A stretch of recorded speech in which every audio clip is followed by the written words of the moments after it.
जय हिंद साथियों, मैं विकास कुमार आप सभी का अपना यूट्यूब चैनल में हार्दिक स्वागत करता हूं। मैं आशा करता हूं आपकी तैयारी बहुत ही जबरदस्त चल रही होगी। मैं आपके सामने उत्तर प्रदेश पुलिस अंकित भाटी सर का 7वां मॉक टेस्ट लेकर आया हूं। जिस किसी ने भी पिछले टेस्ट नहीं देखे हों वो कृपया कर देख लें। और इस टेस्ट में भी हम हिंदी के 37 प्रश्न और जीएस के 38 प्रश्न, जो कि जीएस को ट्रिक से याद करेंगे और सारी का सारी जीएस 38 क्वेश्चन क्लास में ही याद हो जाएंगे। अगर वीडियो अच्छी लगे तो लाइक करें। अगर हमारे चैनल पर नए हों तो सब्सक्राइब कर दें।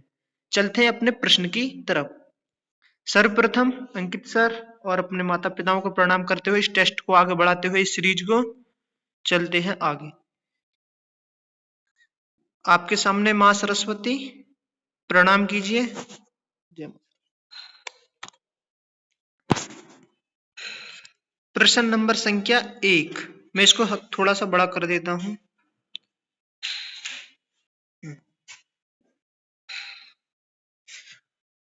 प्रश्न नंबर 1, पर्याय शब्दों का कौन सा समूह सही नहीं है? साथी कौन सा सही नहीं है? क्या पाठशाला, विद्यालय, स्कूल? ये तो ठीक है। नारी, महिला, औरत? ये भी ठीक है। आग, अग्नि, अनल? ये भी ठीक है। पहाड़, पर्वत? ये तो ठीक है। लेकिन साथी पुस्तक, पुस्तक नहीं होता। इस प्रश्न का ठीक जवाब होगा ऑप्शन सी, यानी कि जो गलत है वो ही सही है। ठीक है, चलते हैं अगले प्रश्न की तरफ। इनमें से सही विलोम शब्द युग्म कौन सा है? या आदान प्रदान है, यानी कि सही बताना साथी, यानी कि सही का आदान निदान तय नहीं जी, आदान समाधान नहीं, प्रदान विधान नहीं। इस प्रश्न का ठीक जवाब होगा ऑप्शन ए। चलते हैं अगले प्रश्न की तरफ।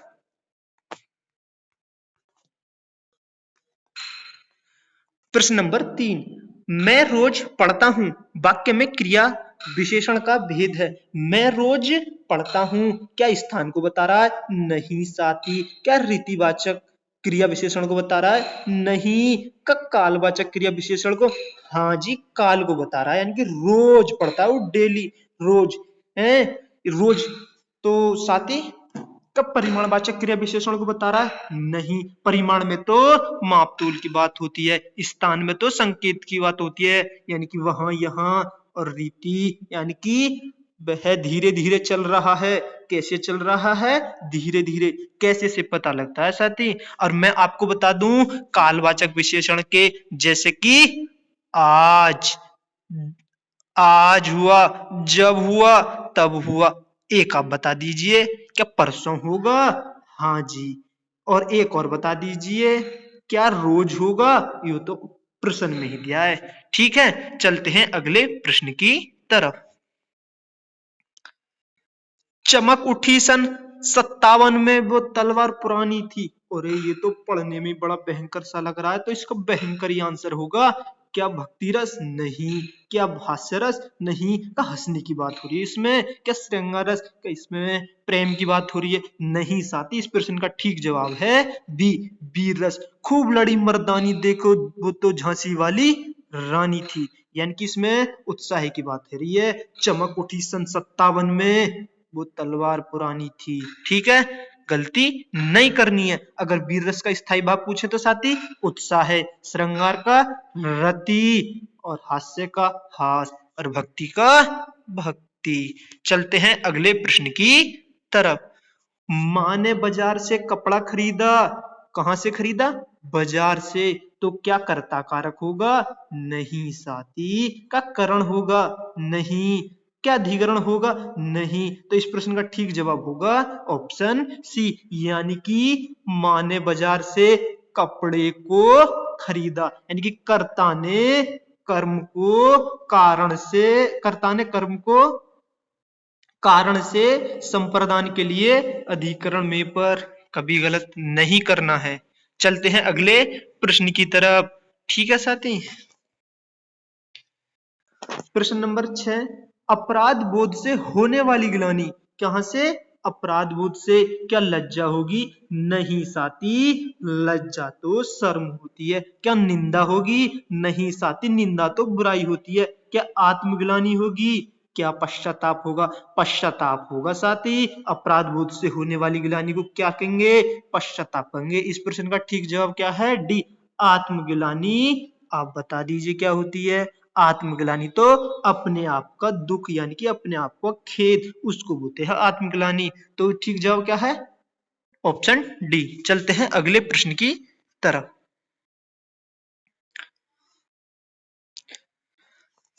प्रश्न 7, साहित्य में रस का अर्थ होता है? का साहित्य की मिठास? नहीं जी। का किसी रस का आनंद? नहीं। या किसी फल का स्वाद? नहीं साथी नहीं। तो क्या होगा? ऑप्शन डी होगा, साहित्य से मिलने वाली आनंद भूति। कभी गलत नहीं करना है। चलते हैं अगले प्रश्न की तरफ। प्रश्न नंबर 8, निम्नलिखित में कौन सा स्त्रीलिंग है? मित्र आए, अच्छे मित्र। नहीं जी। त्योहार, अच्छा त्योहार। या मेरा त्योहार? ये नहीं। क्या पूछा है? स्त्रीलिंग। कार्य हुआ, अच्छा कार्य। कृपया हुई, किसकी? भगवान जी की। यानी कि मेरा मेरी, अच्छा अच्छी। इससे हम विशेषण को लगाकर देख सकते हैं, स्त्रीलिंग और पुल्लिंग का पहचान कर सकते हैं। जैसे कि एक आप बता दीजिए मुझे। उपहार स्त्रीलिंग है, पुल्लिंग। उपहार दिया, ठीक है। पुरस्कार, पुरस्कार दिया। ठीक है साथी, चलते हैं अगले प्रश्न की तरफ। साधु का साध भी होता है। प्रश्न नंबर 9, वचन किसका बोध कराता है? वचन प्राणी या वस्तु के एक होने, प्राणी या वस्तु के एक या अनेक होने का, या प्राणी या वस्तु के एक होने का, या प्राणी या वस्तु के अनेक होने का, या प्राणी या वस्तु के एक लिंग का। नहीं साथी, डी होगा, नहीं सी होगा, नहीं बी होगा। तो ठीक क्या होगा फिर? ए होगा, यानी कि एक या अनेक होने का। यानी कि एक किताब, मैं कह दूं 4 किताब। जैसे कि एक किताब, बहुवचन बताइए, किताबें। ठीक है, किताब से बनेगा किताबें। एक नदी, नदी का बनेगा नदियां। ऐसे बहुवचन साथी, बहुत सारी नदियां हैं। अब मुझे नदियां बता दिए कौन सी संज्ञा में आती है? नदी तो जातिवाचक संज्ञा होती है, ठीक है। और गंगा व्यक्तिवाचक संज्ञा होती है। प्रश्न नंबर 10, यह ताले की चाबी है। तो साथी, ताले की पूछे या किसी की, हम तो डरेंगे नहीं। क्या संप्रदान कारक? हाँ साथी, संप्रदानी होगा, क्योंकि यह ताले के लिए चाबी नहीं, ताले के लिए चाबी है। की समझ के संबंध मत लगा देना, संबंध नहीं, संप्रदान होगा। अपादान तो अलगाव की दृष्टि दर्शाती है। जैसे चूहा बिल से निकला, हिमालय से गंगा निकलती है, पेड़ पे से पत्ते गिरते हैं। करण तो वह होगा, वह बस से आगरा जा रहा है, वह बस से झिंगराबाद जा रहा है। और डी ऑप्शन, कर्ता ने, वह राम ने पाठ पढ़ा, वह खाना खाता है। तो कभी गलत नहीं करना है। चलते हैं अगले प्रश्न की तरफ। खिलौना शब्द में मूल शब्द क्या है? खिल है का ओना है? ओना तो साथी प्रत्यय है। क्या ना है? नहीं। क्या खिले? नहीं। नहीं ये होगा, तो फिर क्या होगा? खेल होगा। खेल में ओना प्रत्यय लगाएंगे तो क्या बनेगा? खिलौना। ऑप्शन ए, खिल मत कर देना, गलत हो जाएगा। चलते हैं अगले प्रश्न की तरफ। प्रश्न नंबर 12, प्रति आघात का संधि रूप क्या है? क्या प्रत्याघात होगा? क्या प्रत्याघात होगा? क्या प्रत्याघात होगा? नहीं साथी, इस प्रश्न का ठीक जवाब होगा प्रत्याघात। मुझे बताइए प्रत्येक क्या? तो प्रत्येक का क्या होगा साथी? प्रत्येक का तो प्रतिधन एक होगा। क्या होगा? प्रतिधन एक। कभी गलत नहीं करना है। चलते हैं अपने प्रश्न की तरफ, अगले को। ठीक है साथी, ये कौन सी संधि का उदाहरण? ये तो यण संधि का उदाहरण है। ठीक है। आप प्रश्न नंबर 12, प्रश्न नंबर 12 तो पढ़िए, निम्नलिखित में कौन सा वाक्य अशुद्ध? साथी अशुद्ध बताना है। आज मैं यहीं रहूंगा, सज्जन लोग भला ही सोचते हैं। तुम, क्या तुम कॉलेज जाते हो? अभी तक पत्र नहीं मिला। साथी ये तो ठीक है, क्या तुम कॉलेज जाते हो? ये भी ठीक है। आज मैं यहीं रहूंगा, और ये भी ठीक है, तो गलत कौन सा है फिर? ये ही प्रश्न का ठीक जवाब होगा, यानी कि सज्जन लोग। सज्जन हो तो लोग नहीं आएंगे, जहां लोग हो तो वहां सज्जन नहीं आएंगे, क्योंकि सज्जन को ही यहाँ पर लोग बोला जा रहा है। तो ठीक है, गलती नहीं करनी है। चलते हैं अगले प्रश्न की तरफ। देवदास उपन्यास 3 बार फिल्म बन चुका है, तो उपन्यासकार का क्या नाम है? क्या प्रेमचंद जी होगा? नहीं साथी, प्रेमचंद जी के तो उपन्यास गबन गोदान रंगभूमि है। शरत चंद्र चट्टोपाध्याय धर्मवीर भारती का गुनाहों का देवता है। क्या रामचंद्र शुक्ल होगा? नहीं साथी, फिर कौन सा होगा? ऑप्शन बी, यानी कि शरत चंद्र चट्टोपाध्याय। मैंने बोला था जितनी रचनाएं होंगी और जीएस होगी मैं ट्रिक से कराऊंगा, तो ट्रिक सुनिए साथी, यानी कि देव। तो देव से, यानी कि देव किसको बताएंगे हम? भगवान जिनको, भगवान जी से हम क्या मिलाएंगे? शर्त मिलाएंगे। हे प्रभु, अब क्या मैं आपसे शर्त मिलाता हूं कि इस बार यूपी पुलिस 2024 में सिलेक्शन लेकर रहूंगा। ठीक है साथी, यानी कि हे देव, हे प्रभु, हे भगवान जी, मैं आपसे शर्त मिलाता हूं, यानी कि शरत चंद्र चट्टोपाध्याय। कभी गलत नहीं करना है। चलते हैं अगले प्रश्न की तरफ।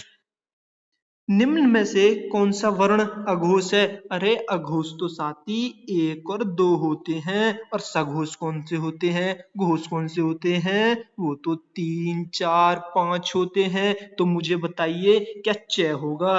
च चम्मच। हाँ जी साथी, च चम्मच होगा। जय होगा? च चम्मच, छ छाता, जय। ये तो तीसरे पे आएगा, तो ये कौन सा होगा? ये तो घोष होगा। छ चम्मच, छ यानी कि छ चम्मच, छ छाता, जय झा, झ झंडा, ये तो चौथे पे होगा। तो ये तो साथी अघोष नहीं, वो अघोष नहीं, घोष होगा। ड ट टमाटर, ठ ठठेरो, ड डमरू, ये भी क्या होगा?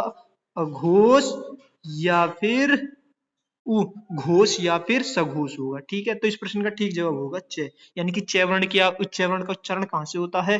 कंठ से या तालु से? तो साथी कभी गलत नहीं करना है, तालु से होता है।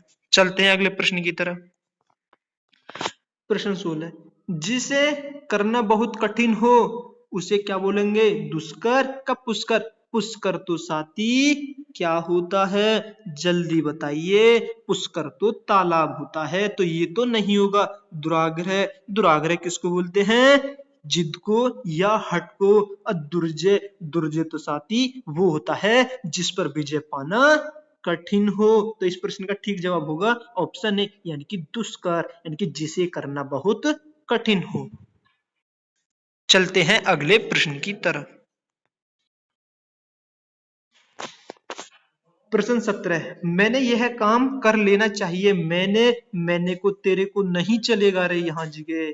ये यानी कि मैंने नहीं होगा। इस प्रश्न का ठीक जवाब क्या होगा? फिर यही होगा ऑप्शन ए, यानी कि ये होना चाहिए था मुझे काम कर लेना चाहिए था। तो यहाँ मैंने की जगह क्या था? मुझे। तो ये किससे अशुद्धि है? यानी कि सर्वनाम से संबंधित अशुद्धि है। कभी गलत नहीं करना है। प्रश्न नंबर 18, निम्नलिखित में से अव्यय बताइए। अव्यय तो साथी वो होते हैं जो अभिकारी शब्द होते हैं। अभिकारी शब्द कौन कितने होते हैं? 4 होते हैं। और विकारी कौन से होते हैं? विकारी भी 4 होते हैं। यानी कि संज्ञा, सर्वनाम, क्रिया विशेषण ये तो होते हैं विकारी। और अभिकारी कौन से होते हैं? हमारे क्रिया विशेषण, समुच्चय बोधक और विस्मयादि बोधक। और एक आप बता दीजिए, क्या वर्तमान होगा? ये तो साथी वर्तमान तो काल को दर्शा रहा है। नया नहीं, ये तो नया विशेषण को दर्शा रहा है। सुंदर नहीं, ये भी विशेषण को बता रहा है। तो इस प्रश्न का ठीक जवाब होगा ऑप्शन सी, तथा। एक मैं बोल दूं नहीं, हाँ जी, ये भी क्या है? अव्यय है। एक और बता देता हूं, तब। ये क्या है? अव्यय साथी, अव्यय। तो बताइए मुझे, एक आप बता दीजिए, क्या जब कब होगा? हाँ जी। या ठीक होगा? हाँ जी। परंतु? हाँ जी। कभी गलत नहीं करना है। ठीक है। प्रश्न नंबर 19, रामधारी सिंह दिनकर को किस कृति पर साहित्य अकादमी पुरस्कार मिला? साहित्य अकादमी कुरुक्षेत्र पे नहीं, उर्वशी पे नहीं साथी, उर्वशी पे तो सन 1972 में ज्ञानपीठ पुरस्कार मिला था, जो दूसरे नंबर पर मिला था। तो पहले नंबर पे किसको मिला था? पहले नंबर पे 1968 को हिंदी के लिए किसको मिला? सुमित्रा नंदन पंत को मिला। किस रचना पर? चिदम्बरा पर। कभी गलत नहीं करना है। अगर 1978 की पूछूं तो 1978 में तो अज्ञे जी को मिला था। कितनी नावों में कितनी बार? तो इस प्रश्न का ठीक जवाब होगा ऑप्शन सी, यानी कि संस्कृति के 4 अध्याय पर क्या मिला था? यानी कि साहित्य अकादमी। ठीक है साथी। और ये मुझे बता दीजिए कब मिला? क्या 1978 में मिला? क्या 75 में? हाँ जी, 1978 में मिला। साहित्य अकादमी पुरस्कार की स्थापना कब हुई थी? ये तो 1955 में हुई थी। सबसे पहले किसको दिया गया? ये तो साथी माखनलाल चतुर्वेदी जी को हिमतरंगिणी पे दिया गया था। कभी गलत नहीं करना है। चलते हैं अगले प्रश्न की तरफ। प्रश्न नंबर 20, निम्नलिखित में से अशुद्ध वाक्य छांटिए। अशुद्ध बताना है, यानी कि अशुद्ध। कृष्ण जी के अनेकों नाम है। मुझे तो ये गलत लग रहा है, तो ये इस प्रश्न का ठीक जवाब होगा। अनेकों शब्द नहीं होता साथी, अनेक शब्द होता है। अनेक, यानी कि कन्हैया जी, कृष्ण जी के अनेक नाम हैं। पुस्तक बहुत ही उपयोगी होती है। हाँ जी, बिल्कुल ये सही है। हैं? और शोभना बहुत मीठा गाती है। हाँ जी, ये भी सही है। मैं अभ्यास कर रहा हूँ, ये भी ठीक है। साथ ही ये तीनों तो शुद्ध हैं। तो अशुद्ध कौन सा है? ऑप्शन ए अशुद्ध है, यानी कि ठीक जवाब होगा ऑप्शन ए। कभी गलत नहीं करना है। चलते हैं अगले प्रश्न की तरफ। सद्भावना में शब्द में समास बताना है। का अव्ययी भावी समास होगा? नहीं साथी, अव्ययी भावी समास में तो पहला पद प्रधान होता है। जैसे आजन्मा, प्रत्येक, प्रतिदिन। कर्मधारय होगा। क्या तत्पुरुष? नहीं साथी, तत्पुरुष नहीं होगा। तत्पुरुष में तो वो आते हैं जैसे कि रसोई घर और राजपुत्र, राजा का पुत्र हुआ। जैसे कि एक आप बता दीजिए। तो इस प्रश्न का ठीक जवाब होगा ऑप्शन सी, यानी कि कर्म धार्य समास, यानी कि अच्छी भावना। सत है जो भावना, अच्छी भावना। और द्विगु समास में तो साथी जैसे तिराया हुआ, चौराया हुआ, ऐसे आते हैं। और द्वंद्व समास में तो विपरीत आते हैं। अच्छा बुरा, लंबा बड़ा छोटा, ये से पाप पुण्य, माता पिता। ठीक है। प्रश्न नंबर 22, मुदित मनोहर मानस देखा। पंक्ति में अलंकार, यानी कि मुदित मनोहर मानस देखा। यहाँ भी मैं आई, यहाँ भी मैं आया, यहाँ भी मैं आया। तो जिस वर्ण की आवृत्ति बार बार होती है, क्या यमक होता है? नहीं साथी, यमक तो वो होता है एक शब्द दो स्थान पर आए और प्रत्येक बार अर्थ अलग अलग आए। जैसे कि काली घटा का घमंड घटा, यानी कि एक घमंड, यानी कि एक घटना। उपमा अलंकार तो जोड़ने का काम करता है, नहीं होगा। और ये भी क्या काम करता है? ये भी नहीं होगा। इस प्रश्न का ठीक जवाब होगा ऑप्शन बी, यानी कि साथी यमक नहीं तो कौन सा फिर? अनुप्रास अलंकार। अनुप्रास अलंकार का एक उदाहरण आप बता दीजिए। तरनी तनुजा तट तमाल तरुबर बहु छाय। ठीक है साथी, कभी गलत नहीं करना है। यहाँ हमारा उपमा हुआ और रूपक हुआ और उत्प्रेक्ष हुआ, ये तो हमारे अर्थालंकार होते हैं। कौन से? अर्थालंकार होते हैं। हाँ जी साथी, अर्थालंकार होते हैं। और फिर शब्दालंकार कौन से होते हैं? शब्दालंकार की तो संख्या 6 होती है। कितनी होती है? 6 होती है। कौन से? एक तो मैंने बता दिया अनुप्रास, एक यमक और एक श्लेष। श्लेष और 3 आप बता दीजिए। क्या वक्रोक्ति होता है? हाँ जी। क्या विप्सा होता है? हाँ जी। कभी गलत नहीं करना है। विप्सा हुआ, वक्रोक्ति हुआ और एक होता है पुनरुक्ति। कौन सा? पुनरुक्ति। चलते हैं अगले प्रश्न की तरफ।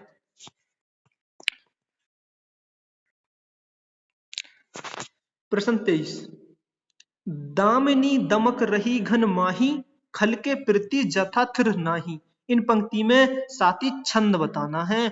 छंद, क्या दोहा, क्या सवैया, का चौपाई, का सौरठा? तो साथी मात्रा गिन लीजिए। दा पे 2, मी पे 1, मी पे 1। साथ ही आपको एक ट्रिक बताऊं, अगर हम इधर को हिस्से को देखेंगे तो इस पर 2 मात्रा आएंगी, अगर इधर हिस्से की मात्रा चढ़ी होगी तो इस पर 1 मात्रा आएगी। तो इसको ट्रिक समझो या फिर कॉन्सेप्ट। यानी कि सीधे हाथ पे 2 मात्रा और उल्टे हाथ पर 1 मात्रा। अब जैसे मैं बताऊं दा, दा यानी कि मात्रा किधर को चढ़ रही है, इधर को, तो दा के लिए क्या बोली जाएंगी 2। और मी पे मात्रा किधर को चढ़ रही है, ऐसे, तो मी के लिए क्या बोली जाएगी 1। तो कभी गलत नहीं करना, मैं आपको गिन के बता देता हूं। दा के लिए 2, मी के लिए 1, नी के लिए 1, दमक के लिए 1, मैं के लिए 1, कै के लिए 1, रह के लिए 1, ही के लिए 2, घ के लिए 1 और न के लिए 1, माँ के लिए 2 और ही के लिए 2। तो साथ ही इन्हें गिन लो कितनी है, 2 और 2 4 और 2 6 और 2 8 और 2 10 और 2 12 और 2 14 और 2 16। साथ ही 16 मात्रा बैठ गई। 16 मात्रा किस में होती है, क्या सवैया में नहीं, क्या दोहा में नहीं, क्या सोरठा में नहीं, तो फिर किस में होती है, चौपाई में होती है। यानी कि 4 चरण होते हैं और जो कि 16-16 मात्राओं से मिलकर बने होते हैं। दोहा में तो साथ ही 13 और 11 मात्राओं का होता है दोहा, और सोरठा होता है 11 13 का, यानी कि अर्ध सम्मात्रिक छंद होता है। चौपाई तो सम्मात्रिक छंद होता है। सवैया की बताऊं तो 12-7 का होता है, जो कि अर्ध सम्मात्रिक छंद होता है। चलते हैं अगले प्रश्न की तरफ। प्रश्न 24, निम्नलिखित में भाव वाच्य का उदाहरण बताना है। अब चला जाए, नहीं। रवि आम चूसता है, नहीं। मोहिनी पत्र लिखती है, नहीं। तो कौन सा जवाब होगा, डी होगा, शीला से खाया नहीं जाता। यानी कि खाया नहीं जाता। रवि आम चूसता है, ये तो कृतर वाच्य होगा, और मोहिनी पत्र लिखती है, यानी कि ये भी कृतर वाच्य होगा। यानी कि ये कर रहे हैं काम, ठीक है, उसके द्वारा पत्र लिखा जाता है, यानी कि कर्म, यानी कि उसमें फिर कर्मवाच्य होगा, ठीक है। अब चला जाए, अब नहीं चला जाता, अब नहीं खाया जाता, ये भाववाच्य में आएंगे, यानी कि भाववाच्य तो असफलता का बोध कराती है। यानी कि प्रश्न 25, निम्नलिखित में कौन सा शब्द में री की मात्रा का उपयोग हुआ है। साथी ध्यान रखना, री की मात्रा का, री क्या वर्षा में नहीं, साथी इसमें तो आधा रे है। कौन सा रे, आधा रे। क्या क्रिया, नहीं साथी, क्रिया में तो पूरा रे है, के आधा है। रिपु, नहीं साथी, इसमें तो आपको दिख रहा पूरा रे। तो वृष्टि, जो वृष्टि में छोटा वाला जो चमक रहा है ना, ये ही री का प्रयोग दिखा रहा है। तो इस प्रश्न का ठीक जवाब होगा वृष्टि। जैसे बोले तो सृष्टि, उसमें भी री आएगा। चलते हैं अगले प्रश्न की तरफ। ओहो, ऐसी क्वेश्चन आ गया 26, कौन सा शब्द में री व्यंजन पाता है। साथ ही आपका रे व्यंजन नहीं पाया जाता, नहीं। मात्रा में, क्या कर्म, कर्म में तो पाया जाता है। मूर्धा में, हाँ जी, मूर्धा में तो पाया जाता है, मूर्धा में तो पाया जाता है। कौन सा, आधा वाला। क्या मातृभूमि में, इसी में नहीं पाया जाता। साथ ही मातृभूमि में तो री आएगी, ये री छोटी री। और मात्रा को कैसे तोड़ेंगे, मैं कैसा, आधा, ए कैसा, पूरा, धन, त्रय को बोलते हैं तय, उबी, आधा और रे, यानी कि पूरा त्रय, यानी कि मात्रा, ठीक है। यानी मात्रा नहीं, सॉरी, मात्रा, कभी गलत नहीं करना है। चलते हैं अगले प्रश्न की तरफ। प्रश्न नंबर 27, उत्थान शब्द का विलोम होता है। उत्थान का उड़ान को बोलते हैं, क्या ध्रुव को, क्या ऊर्ध्व को। तो ठीक जवाब होगा ऑप्शन ए, उत्थान तो पतन को बोलते हैं। अगर साथी वीडियो पसंद आ रही हो तो लाइक कर दें, प्लीज कर दो ना। अगर चैनल पे नए हो तो सब्सक्राइब कर दो ना। चलते हैं आगे। ओहो, गद्यांश आ गया। साथी एक बार इसको छोटा करता हूँ, स्क्रीनशॉट ले लेना, फिर बड़ा करके पढ़ते हैं। तो ये रहा, सदियों के दिन थे। अब मैं इसको बड़ा कर देता हूँ, ठीक है साथी, ये रहा। कितना बड़ा होगा, ठीक साथी, दिख रहा है साहब। हाँ, चलते अपने गद्यांश की तरफ।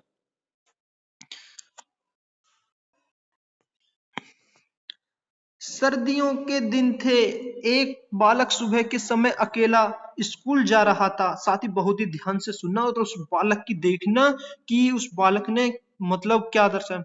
रास्ते में एक स्टेशन था, वह रेल की पटरी के पास से गुजर रहा था कि अचानक उसकी नजर रेल की पटरी पर गई। कहां पर गई साथी? रेल की पटरी पर। और वह उखड़ी हुई थी, यानी कि रेल की पटरी क्या थी? उखड़ी हुई थी। बालक ने घड़ी देखी तो गाड़ी आने वाली थी। जब बालक ने अपनी घड़ी देखी, जब समय देखा, तो यानी गाड़ी आने वाली थी। उसने सोचा कि अगर गाड़ी इस पटरी पर से गुजरेगी तो इसका भयंकर परिणाम हो सकता है। साथ ही सही बात है, उस बालक ने बहुत सोची थी। अभी वह इससे आगे ही सोच ही भी न पाया था कि गाड़ी सीटी सुनाई दी, यानी कि गाड़ी की क्या दी? सीटी सुनाई। उसको साथ ही आवाज आ गई। बस फिर क्या था? बस फिर क्या था? बालक के सामने एक ही लक्ष्य था, मुसाफिरों की जान बचाना। यानी कि जो मुसाफिर कौन? जो उस ट्रेन में बैठे हुए हैं, उनकी जान बचाना। देखते ही देखते इंजन दिखाई देने लगा। साथ ही पहले सीटी की आवाज आई, फिर उसको इंजन दिखाई देने लगा, यानी कि ट्रेन आ गई। बालक कूदकर दोनों पटरियों के बीच खड़ा होकर अपनी कमीज हिलाने लगा। साथ ही उस बालक की हिम्मत तो देखो, वो बीच में कूदकर और अपनी कमीज को हिलाने लगा।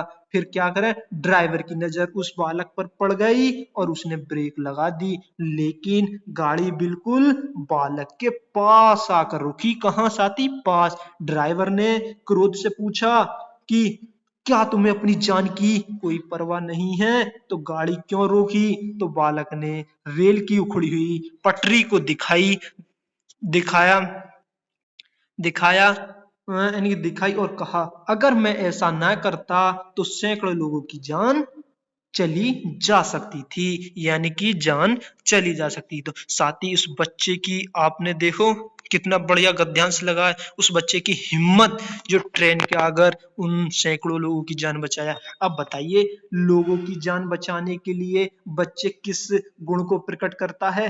त्याग को नहीं साथी, उत्साह को। गलती से उत्साह टिक मत कर देना, लेकिन इस प्रश्न का गलत आंसर है उत्साह। क्या धैर्य को नहीं? साथ ही इस प्रश्न का ठीक जवाब है ऑप्शन डी, यानी कि परहित को कभी गलत नहीं करना है। चलते हैं अगले प्रश्न की तरफ।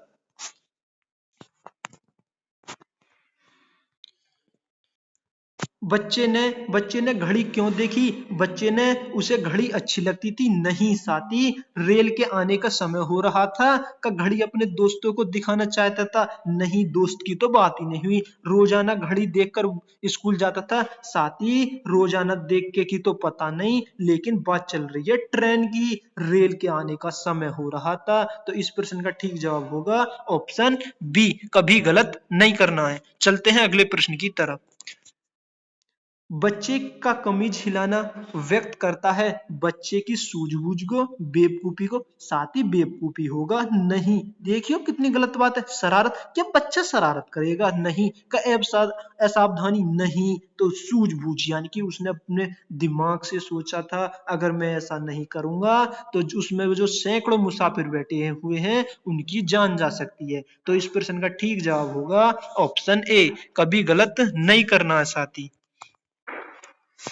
प्रश्न 31। रेल ड्राइवर को क्रोध क्यों आया? कि गाड़ी लेट हो रही थी साथी? नहीं। बच्चे की जिंदगी का सवाल था, या उसे अपनी नौकरी की चिंता थी? नहीं साथी, नौकरी की तो ऐसी कोई बात ही नहीं हुई। ड्राइवर को अपनी जान खतरे में लगती थी? ये भी नहीं होगा। तो उसने का ठीक आंसर होगा ऑप्शन बी, बच्चे की जिंदगी का सवाल था, कभी गलत नहीं करना है। चलते हैं आगे। प्रश्न 32। टूटी पटरी को देखकर ड्राइवर ने मन में बच्चे के प्रति ही आया होगा, हमें बताना है। क्या क्रोध आया होगा? साथ ही ये तो कतई गलत होगा। यानी कि जो बच्चा इतनी शाबाशी का काम करे, वो क्रोध आएगा? नहीं। दुख का भाव आएगा? ये भी नहीं। का शाबाशी देने के बाद, हाँ साथी, शाबाश, खुश रहो बेटा, शाबाश, तुमने बहुत अच्छा किया। क्या निंदा का आएगा? बुराई का? नहीं साथी। तो ठीक जवाब होगा ऑप्शन सी, कभी गलत नहीं करना है। चलते हैं आगे प्रश्न की तरफ। साथी, एक एक भैया जी कह रहे थे कि क्यों अंकित सर जी का सहारा लेकर बच्चे को बेवकूफ बना रहे हो। साथी, मेरा आप मतलब मेरा ये उद्देश्य बेवकूफ बनाना नहीं है। ये वास्तव में अगर आप पर प्रैक्टिस सेट हो तो प्रैक्टिस सेट नंबर 7 उसे खोल कर देख लेना। तो यही प्रैक्टिस सेट मिलेगा। जितने अब से पहले मैंने 6 करा दिए हैं ये क्रम से ही चलते आ रहे हैं। साथी, मैं आपको कोई बेवकूफ नहीं बना रहा। साथी, अंकित सर हमारे पूजनीय और पूरी टीम के सर पूजनीय हैं, तो मैं क्यों बेवकूफ बनाऊंगा। एक बच्चा कहता मुझे उनकी बात कुछ सही नहीं लगी थी, लेकिन जो भी है पर लेकिन साथी, अगर आपको ऐसा लग रहा है मैं आपको बेवकूफ बना रहे हैं तो आप बिल्कुल भी वीडियो मत देखना साथी, बिल्कुल भी। अगर आपको ऐसा लग रहा है ना ये हमारे यहाँ से कुछ नहीं मिलने वाला, तो आप 1 सेकंड के लिए भी मत रुकना है साथी, और मुझे बताना, अपना स्कोर जरूर ध्यान से करके बताना, ठीक है साथी हैं। और मैं बता देता हूँ अगर इस प्रश्न को, अज्ञा जी की किस कृति पर ज्ञानपीठ पुरस्कार मिला। क्या भग्नदूत पर, क्या त्यालं पर। साथ ही अज्ञा जी को भी बताया था मैंने, सन 1900 कब में मिला था, बताइए। 1976 में मिला था। 1976 में, हाँ जी साथी। किस पे, सी पे नहीं, मैंने गलत टिक कर दिया, ये तो गलत बात हुई ना। तो ठीक आंसर है कितनी नावों में कितनी बार, यानी कि कितनी नावों में कितनी बार। 1982 में तो पहली हिंदी मतलब हिंदी के लिए महिला के लिए मिला था। कौन सा, 1982 में महादेवी वर्मा की जी के लिए, महादेवी वर्मा। कौन सी रचना थी उनकी, यामा। कभी गलत नहीं करना है। चलते हैं अगले प्रश्न की तरफ। प्रश्न 34, निम्नलिखित में से तद्भव है, क्या अचरज है। अंधकार, अंधकार तो साथी तत्सम है। अंधकार, अंधकार तो तत्सम है, इसका क्या होगा, उजियारा होगा। ये तो होगा नहीं, आशा नहीं, आशा तो तत्सम है। आशा का क्या होगा, आस होगा, आस। क्या अंगरक्षक हो, अंगरक्षक तो अंगरखा होगा, अंगरख। क्या होगा बताइए जल्दी से, अंगरखा। तो इस प्रश्न का ठीक जवाब होगा अचरज। क्या होगा, तत्सम अचरज। ठीक है, कभी गलत नहीं करना। तद्भव क्या होगा, आश्चर्य। क्या होगा, आश्चर्य, आश्चर्य।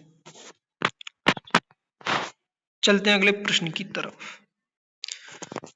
35, लिखावट में प्रत्यय यानी कि अट है नहीं, अवट है नहीं, या वट है नहीं। लिखावट यानी कि, लिखावट यानी कि आवट होगा इस प्रश्न का। लिखना धन आवट, लिखना धन आवट यानी कि लिखावट, लिख धन आवट। लिखना, लिख, लिख मूल धातु है इसमें, और आवट प्रत्यय तो लिखावट। इस प्रश्न का ठीक जवाब बताइए। देशभक्ति में समास क्या है। क्या द्वंद्व है, साथी नहीं, द्वंद्व तो दोनों पद प्रधान होते हैं। माता पिता, पाप पुण्य, अभी बताए थे ये। अमीर गरीब, ऐसे शब्द जो आते हैं। दिगु, दिगु में तो गिनतियां आती हैं शुरुआत में, जैसे दुगुना हुआ, तिराया हुआ, चौराया हुआ। और इस प्रश्न का ठीक जवाब होगा ऑप्शन सी, यानी कि तत्पुरुष समास। तत्पुरुष समास यानी कि देशभक्ति, देश की भक्ति होगा या देश के लिए भक्ति होगा, साथ ही देश के लिए भक्ति होगा। तो कौन सा होगा, संप्रदान तत्पुरुष समास। कभी गलत नहीं करना। चलते हैं अगले प्रश्न की तरफ। प्रश्न नंबर 37, निम्नलिखित में कौन सा शब्द अलंकार है। साथ ही ये तो मैंने पीछे ही बता दिए। शब्द अलंकार कौन सा है, रूपमा है नहीं, ये तो अर्थालंकार है। उत्प्रेक्षा है नहीं, ये तो अर्थालंकार है। रूपक है नहीं, ये तो अर्थालंकार है। तो ठीक कौन सा होगा, डी, यानी कि यमक अलंकार। 6 होते हैं, एक यमक होता है, एक श्लेष होता है, और एक कौन सा होता है, अनुप्रास। एक वक्रोक्ति होता है, और एक विप्सा होता है, और एक पुनरोक्ति होता है। कभी गलत नहीं करना। साथ ही आप अपने जीएस में स्कोर बताएं कितना रहा। जीएस के प्रश्न कंप्लीट आपके सामने। हिंदी कंप्लीट, हिंदी का अपना स्कोर बताएं, और आपके सामने ये रहे जीएस का पोर्शन पार्ट 2, और अपने जीएस में भी बताना स्कोर आपका कितना है। साथ ही आज अपना स्कोर जरूर बताना कितना है। अगर हमारे चैनल पर नए हो तो चैनल को सब्सक्राइब करें, अगर वीडियो पसंद आ रही हो तो वीडियो को लाइक करें। चलते हैं अगले नेक्स्ट प्रश्न की तरफ, जीएस का पार्ट बी। प्रश्न नंबर 38, वनडे विश्व कप इतिहास में वनडे विश्व कप में भारत की ओर से सबसे ज्यादा विकेट किसने लिए थे? भारत की ओर से कुलदीप यादव ने, नहीं का जसप्रीत बुमराह ने, नहीं का भुवनेश्वर ने, नहीं। इस प्रश्न का ठीक जवाब होगा साथी ऑप्शन ई मोहम्मद शमी ने। और रन किसे, और इस सीरीज में किसने उनका सचिन तेंदुलकर जी का रिकॉर्ड तोड़ा था? विराट कोहली ने तोड़ा था, यानी कि सबसे ज्यादा रन बनाए थे उन्होंने। प्रश्न 39, भारत की पहली पुलिस ड्रोन यूनिट कहाँ स्थापित हुई? अगर पुलिस ड्रोन तो कहाँ हुई? यानी कि हम ऑप्शन बी यानी कि चेन्नई। चेन्नई से याद रखो, चेन्नई। अगर चेन्नई करवाने के लिए हमें कौन बुलाना होगा? डॉन बुलाने होंगे, डॉन। वही तो सही चेन्नई कर सकते हैं। तो भारत की पहली पुलिस ड्रोन यूनिट कहाँ स्थापित हुई? यानी कि चेन्नई। और जो चेन्नई कहाँ की राजधानी है? ये तो महाराष्ट्र की राजधानी है। भोपाल कहाँ की है? मध्य प्रदेश की। और नई दिल्ली तो भारत की है। कभी गलत नहीं करना है।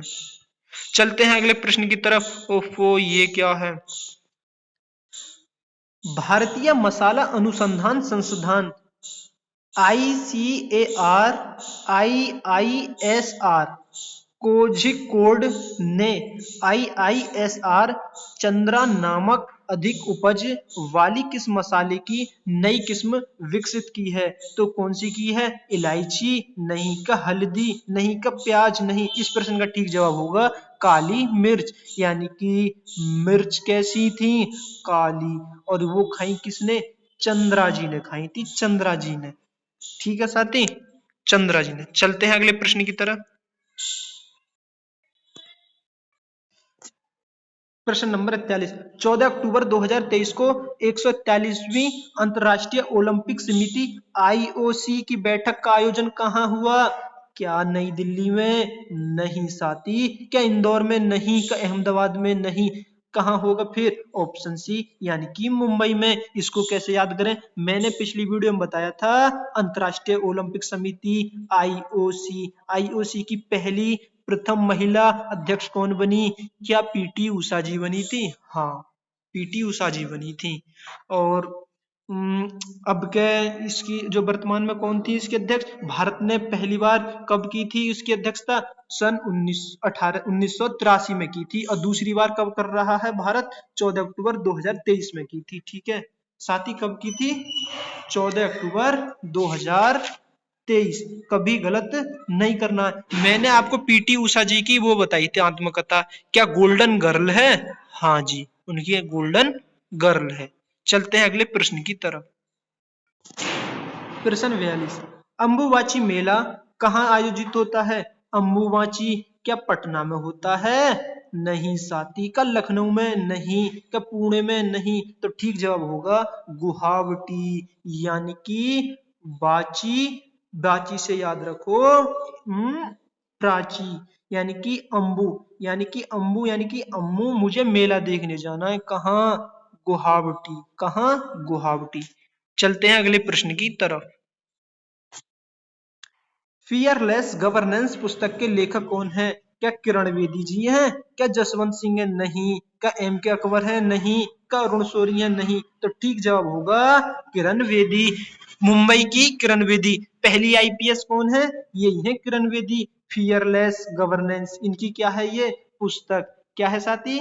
पुस्तक। एक पुस्तक मैं बता देता हूं आपको, यानी कि कौन सी? It's always possible. यानी कि एक आप बता दीजिए क्या होगा। ठीक है साथी, चलते हैं अगले प्रश्न की तरफ।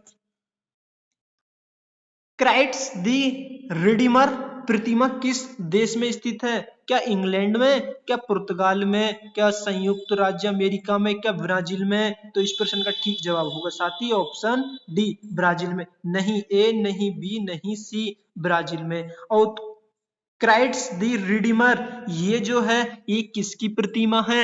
ये तो साथी मसीहा, यानी कि किसकी है? अवारा मसीहा। ठीक है, ईसा मसीहा, अवारा मसीह ने ईसा मसीहा। और मैं आपको बता देता हूँ ये कहाँ स्थित है? जेनरियो डियो में, यानी जेनरियो डियो में। ठीक है, कभी गलत नहीं करना है। अगर मैं आपसे साथी पूछूं, हाँ ये इसको हमारे भारत की सबसे बड़ी कौन सी है? स्टैचू ऑफ यूनिटी, यानी कि सरदार वल्लभ भाई पटेल जी की। और सरदार वल्लभ भाई पटेल जी की स्टैचू ऑफ यूनिटी कितने मीटर की है? 182। अगर फीट पूछे तो 597 फीट की है। यह भारत की सबसे बड़ी है। और मैं पूछूं आपसे, बताइए यह किस राज्य में है? सरदार वल्लभ भाई पटेल जी की मूर्ति, ये तो गुजरात में है, नर्मदा नदी के किनारे। और इसका उद्घाटन किसने किया था? अपने पीएम नरेंद्र मोदी जी ने। शिलान्यास इसकी कब रखी गई थी? यानी कि इनके जन्मदिन पर 31 अक्टूबर 2013 में। अगर 31 अक्टूबर को बताएं तो साथी राष्ट्रीय एकता दिवस के रूप में मनाया जाता है। अब मुझे बताइए कि सरदार वल्लभ भाई पटेल जी भारत के पहले गृह मंत्री रहे थे? हाँ जी। और उप प्रधानमंत्री रहे थे? हाँ जी। क्या इन्हें लौह पुरुष के नाम से जाना जाता है? हाँ जी। कभी गलत नहीं करना है साथी। और आपसे बताएं, अगर हाल ही में अमेरिका में बाबा साहेब भीमराव अम्बेडकर जी की सबसे ऊंची मूर्ति बनी है, क्या उसका नाम मुझे बता सकते हैं? क्या है? Statue of equality. कभी गलत नहीं करना है साथी। ठीक है, इस प्रश्न का क्या जवाब बताया था? ऑप्शन डी, यानी कि ब्राजील में। क्राइट्स दी रिडीमर, जो कि कहाँ है हमारी? जो कि हमारी है रियो डी जेनरियो। इसको दूसरा सबसे बड़ा आर्ट चार्ट के नाम से जानते हैं, यानी कि आर्ट स्टैचू के नाम से जानते हैं। कभी गलत नहीं करना है साथी। ये चलते हैं आगे। ये रहे आपके सामने ब्राजील में ईसा मसीहा की तस्वीर, देख लो ये है। ठीक है साथी, कहाँ है ये? ब्राजील में। ठीक है, ब्राजील में मैंने ये बताया था आपको पिछली क्लास में कि दक्षिण अफ्रीका का सबसे बड़ा देश कौन सा है? तो यही है ब्राजील। और अभी सरदार वल्लभ भाई जी पटेल की बताई थी, ये रहे। तो ये जो आपके सामने जो नदी जो बह रही है, ये कौन सी नदी है? ये नर्मदा नदी है। नर्मदा, ठीक है, गुजरात में है, 182 मीटर की है। और फीट में पूछे तो 597 की है। कभी गलत नहीं करना है। और ये है, ये मूर्ति अमेरिका अमेरिका में स्टैचू ऑफ इक्वालिटी, ये बाबा साहेब भीमराव अंबेडकर जी की है, जो हाल ही में अमेरिका देश में बनी है। ठीक है साथी, बी आर अम्बेडकर जी। अम्बेडकर जी की बात करूं तो मुझे बताइए प्रारूप समिति के अध्यक्ष कौन है? क्या यही हैं? हाँ जी। आर्टिकल 32 को संविधान की आत्मा किसने कहा था? बाबा साहेब भीमराव अम्बेडकर जी ने ही बोला था। कभी गलत नहीं करना। चलते हैं अपने अगले प्रश्न की तरफ। ठीक है साथी। ओहो, प्रश्न नंबर 45। प्रसिद्ध पर्वतीय पर्यटन स्थल कोडाइकनाल पर स्थित है? क्या नीलगिरी पर्वत? नहीं। का कारडम पर्वत? नहीं। का जवादी पर्वत? नहीं। तो ठीक क्या होगा? पलनी पर्वत। इसको कैसे याद करेंगे? कोड, यानी कि इकनाल से याद रखो मोबाइल। मोबाइल का कोड पल्लवी को नहीं बताना। अगर पल्लवी को बताया तो मिलने चली जाएगी कहाँ? तमिलनाडु। यानी कि कोडाइकनाल पर्वत यानी कि पलनी पर्वत कहाँ है? तमिलनाडु में। कभी गलत नहीं करना है। चलते हैं अगले प्रश्न की तरफ। प्रश्न 46। भारत में कितनी भाषाओं को शास्त्रीय भाषाओं का दर्जा मिला है? क्या 5 को? नहीं। क्या 4 को? नहीं। क्या 7 को? नहीं। तो ठीक जवाब होगा ऑप्शन डी, यानी कि 6 को। और इसको कैसे याद करेंगे? इसको याद करेंगे यानी कि 6 पहले मैं बता देता हूं आपको। पहले नंबर पर तमिल, फिर संस्कृत, फिर कन्नड़, फिर तेलुगु, फिर मलयालम, फिर उड़िया। तो मैं इसको कैसे याद करूं? यानी अभी रुको। ताश कब लोगे मलयालम, मलयालम भैया। साथ ही इस मतलब क्रम से और इसको याद करने की ट्रिक बनी है। ताश कब लोगे मलयालम भैया। ताश से याद, यानी कि ताश से याद रखो तमिल, और से संस्कृत, कैसे कन्नड़, लोगे से याद रखो तेलुगु, और मलयालम से याद रखो मलयालम, भैया से याद रखो कौन सी? उड़िया। यानी कि जो हमारी जो थी तमिल कब बनी थी? 2004 में। संस्कृत 2005 में। कन्नड़ बनी थी 2008 में। तेलुगु बनी थी 2000 2008 में, और मलयालम बनी थी 2013 में, और उड़िया बनी थी 2014 में। मैं पूछूं सबसे नई कौन सी भाषा है, तो उड़िया ये साथ ही 2014 में बनी थी, और सबसे पुरानी कौन सी है, तमिल, यानी कि 2004 में बनी थी। कभी गलत नहीं करना है, ठीक है साथी। यानी कि तमिल, तमिल के बाद है हमारा संस्कृत, संस्कृत संस्कृत के बाद में है हमारा ताश, कब यानी कि कन्नड़, उसके बाद है तेलुगु, तेलुगु उसके बाद है मलयालम, मल मलयालम, और उसके बाद में है उड़िया।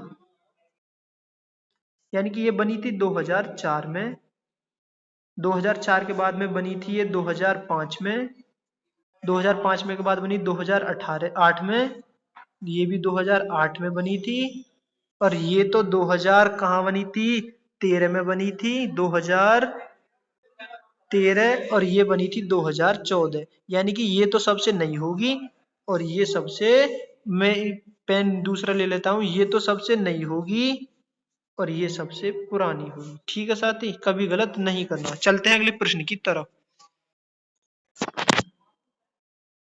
मिजोरम की राजधानी कौन सी है? क्या आइजोल है, क्या फिर साथी रायपुर है, का गंगटोक है, या फिर दिसपुर है? मिजोरम की राजधानी आइजोल है। रायपुर तो छत्तीसगढ़ की है, गंगटोक तो सिक्किम की है, दिसपुर तो असम की है। ठीक है साथी, अगर मैं आपसे मिजोरम की बात करूं तो मिजोरम की स्थापना कब हुई थी? मिजोरम की स्थापना तो साथी 20 फरवरी 1987 में हुई थी। कब हुई थी? 20 फरवरी 1987 में। ठीक है साथी, कभी गलत नहीं करना है। चलते हैं अपने, अगर मैं मिजोरम का नृत्य पूछूं तो नृत्य बताइए मुझे, लोक नृत्य, ये तो कौन सा है? चेराब है, चेराब। कौन सा? चेराब। चेराब को क्या हम लुसाई के नाम से जानते हैं? हाँ जी। और मुझे बताइए मिजोरम की जो भाषा है, प्रमुख भाषा मिज्जो है। हाँ, कभी गलत नहीं करना। चलते हैं अगले प्रश्न की तरफ। प्रश्न नंबर 48, निम्नलिखित में से कौन सा ऑस्कर पुरस्कार पाने वाले पहले भारतीय हैं? क्या भानु अथैया जी हैं? क्या सत्यजीत रे हैं? नहीं। क्या रसूल कपूकटी हैं? नहीं। क्या आर रहमान है? नहीं। साथी, इसका ठीक जवाब होगा ऑप्शन ए, भानु अथैया जी। यानी कि भानु अथैया जी ये तो वो है जो 100 से अधिक फिल्मों का कॉस्ट्यूम डिजाइनर थे। इन्होंने, इनको क्या मिला था? ऑस्कर पुरस्कार मिला था। बता दूं कब मिलता, कौन सी मूवी पे मिला था साथी? गांधी मूवी पे मिला था। कौन सी पर? गांधी पर। अब ये मुझे बता दीजिए कब मिला था? क्या 1983 में मिला था? हाँ जी साथी, 1983 में मिला था। ठीक है, कभी गलत नहीं करना है। चलते हैं अगले प्रश्न की तरफ।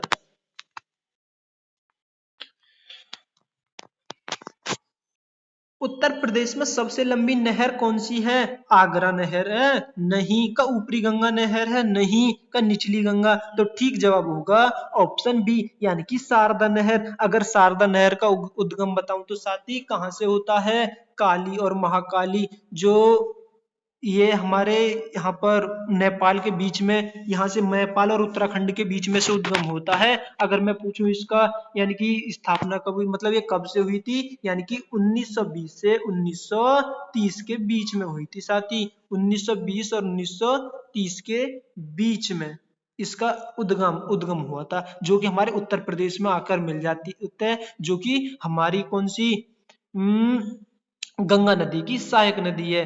क्या अब मैं इसको बताया, यानी कि शारदा नहर है किसके जिले के लिए प्रसिद्ध है? एक बता दो लखीमपुर खीरी, और दूसरा आप बता दीजिए कौन सा? पीलीभीत। ऐसे तो साथी सिंचाई बहुत राज्य करते हैं, लखीमपुर खीरी हुआ, पीलीभीत हुआ, बरेली हुआ, और हरदोई, सीतापुर, बाराबंकी, लखनऊ, उन्नाव, और बहुत हैं। चलते हैं अगले प्रश्न की तरफ।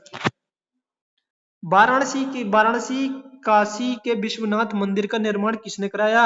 हरिश्चंद्र ने? क्या पिंगल ने का राजोनी निध्या ने? तो इस प्रश्न का ठीक जवाब होगा रानी अहिल्याबाई ने। कभी गलत नहीं करना साथी। चलते हैं अगले प्रश्न की तरफ। अब मुझे बताइए वाराणसी काशी मंदिर किस भगवान जी के लिए प्रसिद्ध था? ये तो भगवान शिव के लिए प्रसिद्ध था।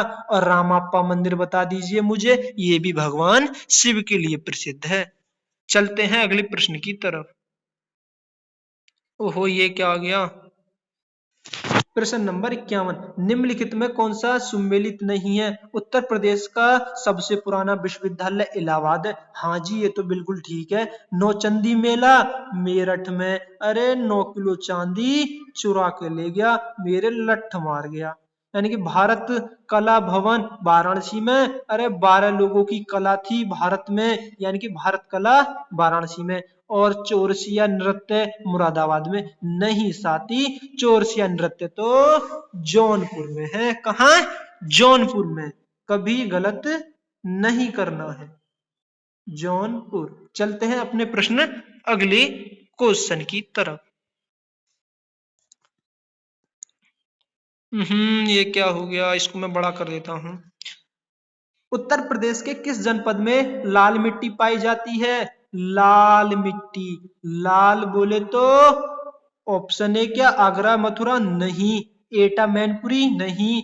क्या सीतापुर और बाराबंकी? नहीं। तो ठीक जवाब होगा मिर्जापुर, झांसी। झांसी से याद रखिए, महारानी लक्ष्मीबाई कहाँ की? झांसी से नेतृत्व किया था। यानी कि महारानी लक्ष्मीबाई अंग्रेजों को यानी कि मार भगाया। अंग्रेज कैसे रहते थे? गुस्से से लाल रहते थे, लाल।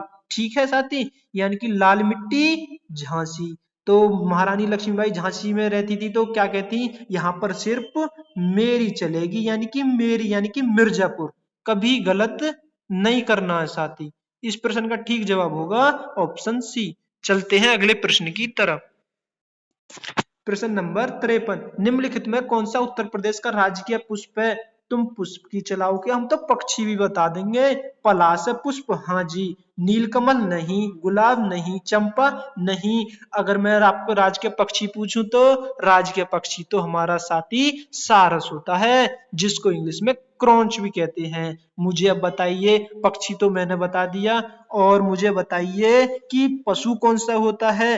क्या शेर होता है या फिर बारहसिंगा? साथी बारहसिंगा होता है। कौन सा? बारहसिंगा। अगर मैं पूछूं आपसे कि राजकीय वृक्ष कौन सा होता है? राजकीय तो अशोक का वृक्ष होता है। राजकीय पुष्प आपने बता दिया पलाश, और मुझे बता दिए राजकीय खेल क्या है? क्या कबड्डी है या फिर हॉकी? तो कौन सा है? हॉकी है साथी, हॉकी। हम्म ये क्या? हॉकी। ठीक है, कभी गलत नहीं करना है। चलते हैं अगले प्रश्न की तरफ। ओहो, ये क्या आ गया? नीचे दी गई कूट को सही बताना, सही उत्तर दीजिए। देवी पाटन मेला कहाँ है? देवी में तो शक्ति आ गई, यानी कि देवी में तो बल आ गया। तो इस प्रश्न का क्या है? ए का 3 बलरामपुर। बटेश्वर पशु मेला, बेटा शुक्र मना, आग से तू बच आया, यानी कि इसका हो जाएगा आगरा। बटेश्वर पशु मेला, यानी कि बेटे शुक्र मना, तेरे पशु आग से बच गए। नहीं, आग से तो कोई बचता नहीं, यानी कि बटेश्वर पशु मेला आगरा में। और ददरी पशु मेला, दादी कहाँ पहनती हैं? दादी तो बालियां पहनती हैं, बलिया।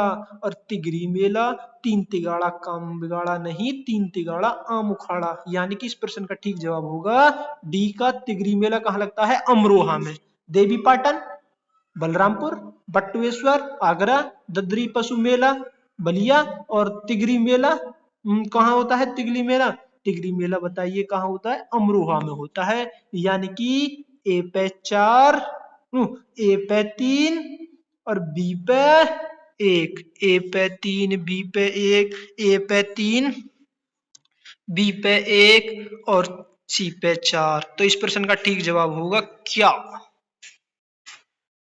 इस प्रश्न का ठीक जवाब होगा ऑप्शन डी, यानी कि 3 1 4 2। कभी गलत नहीं करना। चलते हैं अगले प्रश्न की तरफ। जीएसटी कितने प्रकार की होती है? क्या 2 की या 3 की या 5 की? जीएसटी तो 4 प्रकार की होती है। CGST, SGST, IGST और UTGST। CGST की फुल फॉर्म बताइए मुझे। Central goods and service tax होती है, हाँ जी। SGST को state goods and service tax होती है, हाँ जी। और IGST integrated goods and service tax होती है, हाँ जी। और यूटी यूनियन टेरिटरी बता दीजिए, गुड्स एंड सर्विस टैक्स होती है, हाँ जी। अगर जीटी में साथ ही मैंने जीएसटी में मैंने आपको पहले ही बताई, अंकों की संख्या कितनी होती है? 15 होती है। 15 कितनी होती है? 15। अब मैं जीएसटी की बात करूं तो इसका संबंध किस आर्टिकल से है?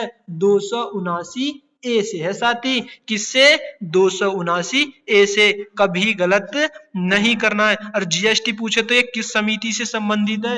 ये तो विजय केलकर समिति से संबंधित है। विजय केलकर, केलकर। अब मैं पूछूं जीएसटी के पिताजी कौन है? जनक। ये तो वो है अटल बिहारी वाजपेयी। कौन है? अटल बिहारी वाजपेयी जी हैं।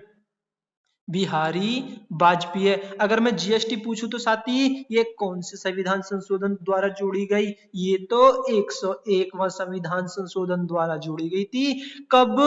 बता दीजिए भारत में कब आई? ये तो 1 जुलाई 2017 में आई थी। सबसे पहले कौन सा राज्य था साथी? वो तो असम राज्य है। कौन सा? असम राज्य। अगर मैं आपसे देश पूछूं तो ऐसा कौन सा देश है जिसने सर्वप्रथम अपनाई थी? वो तो फ्रांस है साथी। कौन सा? फ्रांस। कब? 1954 में। अब मुझे आप बता दीजिए ऐसा कौन सा भारत का अंतिम केंद्र शासित प्रदेश है? अब तो केंद्र शासित प्रदेश है। बता दीजिए कि अंतिम बार उसमें हुआ था क्या? लद्दाख है? नहीं साथी। कौन सा है? जम्मू कश्मीर। कभी गलत नहीं करना है। जम्मू कश्मीर। जीएसटी से बनने वाले प्रश्न आप बना सकते हो साथी। हाँ, अब एक बात तो और रहेगी इसमें। जीएसटी में मुझे दर बता दीजिए साथी कितनी होती है? 0% होती है, हाँ जी। 5% होती है, हाँ जी। 12% होती है, हाँ जी। 18% होती है, हाँ जी। 28% होती है, हाँ जी। तो कितनी है गई? 1 2 3 4 5। तो दर कितनी होती है? 5। सर्वाधिक कौन सी होगी? 28। और सबसे कम होगी 0। अब मुझे बता दीजिए साथी जीएसटी किस मंत्रालय से संबंधित है? यानी कि ये तो वित्त मंत्रालय से संबंधित है। इसके अध्यक्ष कौन है वर्तमान में? निर्मला सीतारमण। कभी गलत नहीं करना है। प्रश्न 56, निम्नलिखित में वाक्य में से नीली क्रांति संबंधित है? बागवानी। अरे नहीं, बागवानी तो हर्टिकल्चर के अंतर्गत आती है। मत्स्य पालन, हाँ जी साथी यही ठीक होगा। यानी कि मत्स्य पालन तो नीली क्रांति से संबंधित है। और मत्स्य पालन किसका किसमें उद्योग किया जाता है? ये तो पिसीकल्चर में किया जाता है। और रेशम उत्पादन नहीं साथी, रेशम में तो सेरिकल्चर होता है। कभी गलत नहीं करना है। चलते हैं अगले प्रश्न की तरफ। मुझे बताइए निम्न ग्रहों में से कौन सा ग्रह है जिसके उपग्रह उपग्रह है? उपग्रह क्या है? नहीं है साथी, इसमें नहीं। क्या? शुक्र मंगल? नहीं साथी, मंगल के तो होते हैं 2 फिब्बोस और डिब्बोस। बुध शुक्र के नहीं होते। बुध और मंगल? नहीं साथी, बुध के नहीं होते, मंगल के तो अभी बताए थे। बुध और शुक्र, हाँ। यानी कि बुध और शुक्र के 2 उपग्रह नहीं होते। पृथ्वी का तो होता है एक चंद्रमा। और बृहस्पति के तो कितने हैं साथी? 95। जो सबसे बड़ा वो उपग्रह कौन सा है? गैनीमीड। कभी गलत नहीं करना है। प्रश्न, निम्नलिखित में कौन सा कायांतरिक चट्टान नहीं है? कायांतरिक पूछा है। नीस का क्वार्टज या संगमरमर या ग्रेनाइट? तो साथी ठीक जवाब होगा ऑप्शन ए, ग्रेनाइट।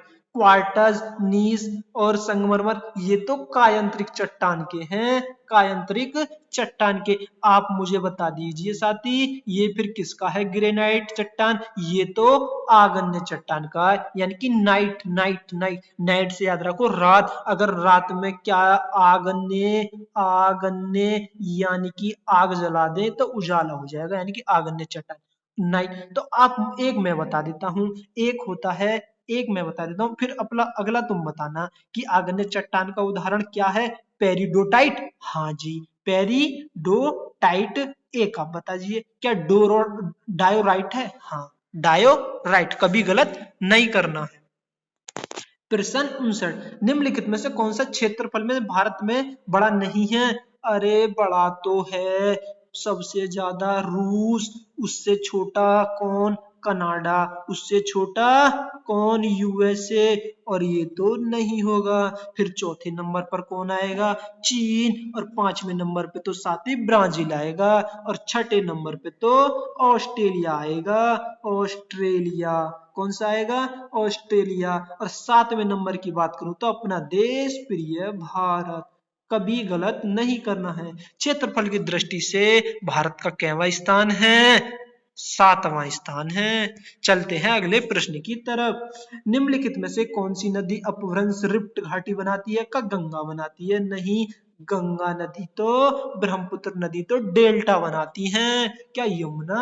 यमुना तो गंगा नदी की सहायक, सबसे लंबी सहायक नदी है। सोन नदी? नहीं साथी, सोन नदी तो गंगा नदी की सहायक नदी है, जो अमरकंटक की चोटी से निकलती है। तो इस प्रश्न का ठीक जवाब होगा ताप्ती। ताप्ती बोले तो नर्मदा और ताप्ती दोनों भ्रंश घाटी यानी कि रिफ्ट बनाती हैं, जो कि इधर को, किधर को? इधर को अरब सागर में, अरब सागर की खाड़ी यानी कि खंबात की खाड़ी में गिरती हैं। जैसे मैं आपको मैप बनाता हूं ऐसे करके, ये हमारा भारत का मैप, ये तो हमारी नर्मदा और ताप्ती ऐसे जाते कहाँ गिरती है? खंबात की खाड़ी इधर को गिरती है, साथ ही इधर को, और बाकी सब कहाँ गिरती हैं? बंगाल की खाड़ी में। और ब्रह्मपुत्र और नर यानी कि गंगा ऐसे आई, ब्रह्मपुत्र ऐसे आई, तो यहाँ पर क्या बनाती हैं? यहाँ साथ ही डेल्टा बनाती हैं, जो भारत का, जो विश्व का सबसे बड़ा सुंदर डेल्टा है, सुंदरवन डेल्टा, कभी गलत नहीं करना। चलते हैं अगले प्रश्न की तरफ। वेद त्रि किससे संबंधित है? ऋग्वेद, यजुर्वेद, सामवेद? नहीं। ऋग्वेद, अर्थवेद, सामवेद? नहीं। तो फिर क्या ठीक जवाब होगा? मुझे बताइए। इसका ठीक जवाब होगा ऑप्शन ए ही होगा, ऋग्वेद, यजुर्वेद, अर्थवेद। सबसे नवीन वेद कौन सा है? वो तो अर्थवेद है। अर्थवेद में क्या आते हैं साथी? जादू टोना आते हैं। ऋग्वेद में तो गायत्री मंत्र होता है। सामवेद की बात बताएं तो संगीत, संगीत आता है इसमें, कभी गलत नहीं करना है। और ऋग्वेद में मंडलों की संख्या यानी कि भाग कितने होते हैं? 10 भाग होते हैं, कभी गलत नहीं करना है। चलते हैं अगले प्रश्न की तरफ। 62, राष्ट्रकूट वंश का संस्थापक कौन है? दंती गुर्ग है, या गोपाल है, या श्री ये है विजयपाल, ये है? तो ठीक जवाब होगा ऑप्शन ए यानी कि दंती गुर्ग, दंती दुर्ग। अगर राष्ट्रकूट की बात करें तो यानी कि कैसे इसको याद कर सकते हैं? इसको तो याद साथी ऐसे कर सकते हैं, राष्ट्रकूट, कूट दूंगा बेटा दांत मत निकाले, कूट दूंगा बेटा दांत मत निकाले, यानी कि दंती दुर्ग। यानी कि दंती दुर्ग जब घूमने जाती थी, खेतों पर जाती थी, तो उनकी राजधानी क्या थी? यानी कि मान्य खेत, यानी कि मान्य खेत। अगर राष्ट्रकूट की भाषा कहूं तो कन्नड़ होगी, कन्नड़। यह ये क्या है? भाषा। चलते हैं अगले प्रश्न की तरफ। कभी गलत नहीं करना साथी, आज तो साथी लेक्चर लंबा जा रहा है, ठीक है। निम्नलिखित सुल्तानों में से अन्य के ऊपर कर समाप्त के लिए जाना जाता है सिकंदर लोधी को, या अलाउद्दीन खिलजी को, या फिरोज शाह तुगलक को, या बहलोल लोधी को? तो ठीक जवाब होगा सिकंदर लोधी। सिकंदर लोधी ने तो आगरा नगर की स्थापना करी थी। सिकंदर लोधी ने तो पैमाना बनाया था, पैमाना चलाया था, कौन सा? गज ए सिकंदरी। ठीक है साथी, सिकंदरी, कभी गलत नहीं करना है, ठीक है। अगर सिकंदर लोखीदी की बात करूं तो ये तो फारसी में, फारसी में क्या करते थे? फारसी में क्या करते थे? गुलरुखी, क्या? गुलरुखी उपनाम कविताएं लिखते थे, ठीक है साथी। चलते हैं अगले प्रश्न की तरफ। प्रश्न 64, निम्नलिखित में से 1718 में एशियाटिक सोसाइटी ऑफ बंगाल की स्थापना किसने की थी? या द्वारकानाथ टैगोर ने, या सर विलियम ने? अगर एशियाटिक सोसाइटी ऑफ बंगाल यानी कि सोसाइटी बंगाल यानी कि कोई उनकी वो होगा अध्यक्ष, मतलब क्या बोलेंगे उनको? क्या बोलेंगे? सर क्या क्या बोलेंगे? Sir William Jones. कौन सा रे? William Jones. रॉबर्ट है विलियम की मौसी, अर्थात बंगाल का गवर्नर कौन है? Robert Clive. और बंगाल का गवर्नर जनरल कौन है? रॉबर्ट है, यानी कि वारेन हेस्टिंग्स। कभी गलत नहीं करना है। अगर राजा राम मोहन की बात बताएं तो इन्होंने तो 1900 में, सॉरी, साथ ही 1828 में, 1828 में यानी कि ब्रह्म समाज की स्थापना की थी। अगर हेनरी लुई बीनन डोरियज की बात करें तो यानी कि हेनरी कौन ही? हेनरी तो यंग थी, यंग बंगाल, यानी कि यंग बंगाल की स्थापना करी थी। कभी गलत नहीं करना। तो आपके सामने प्रश्न नंबर 65, निम्नलिखित में से किसने एक नीति तैयार की जिसे व्यापक का सिद्धांत डॉक्ट्रिन ऑफ लैप्स के रूप में जानाता है? डॉक्ट्रिन, नीति, नीति बोले तो कौन कौन सा जवाब होगा? क्या डलहौजी होगा? हाँ जी, डलहौजी। यानी कि डल, यानी कि दल, दल बनाने के लिए क्या बनानी होंगी? हमें नीति तैयार करनी होगी। दल, दल बनाने के लिए हमें क्या करनी होगी? नीति तैयार, यानी कि नीति तैयार जिसे व्यापक सिद्धांत डॉक्ट्रिन ऑफ लैप्स के रूप में माना जाता है। ठीक है, कभी गलत नहीं करना है। चलते हैं अगले प्रश्न की तरफ। भारतीय संविधान में वर्णित प्रस्तावना में कितने प्रकार के न्याय हैं? अरे न्याय तो 3 होते हैं, और स्वतंत्रता के प्रकार तो 5 होते हैं। समानता के कितने होते हैं? 2। भ्रातृत्व के 1। तो ठीक जवाब होगा ऑप्शन सी, यानी कि आर्थिक राजनीतिक सामाजिक न्याय, यानी कि विश्वास, धर्म, उपासना, और 2 और रहते हैं साथी, यानी कि स्वतंत्रता। आप मुझे कमेंट बॉक्स में बताना साथी, ये आपका होमवर्क रहेगा, यानी कि होमवर्क, यानी कि क्या रहेगा कि मुझे स्वतंत्रता, यानी कि स्वतंत्रता बतानी है। उनके कितने प्रकार के, यानी कि 5 होती है, मतलब उनके नाम बताने हैं। ठीक है, चलते हैं प्रश्न अगले की तरफ। भारतीय नागरिकता निम्नलिखित में से किसके प्राप्त नहीं की जा सकती? जन्म से तो की जा सकती है, देशीयकरण से की जा सकती है, क्या फिर साथी भारतीय बैंक में जमा धन करने से? अरे नहीं। क्या क्षेत्र में सम्मिलित होने से? हाँ। तो कैसे की जा सकती है?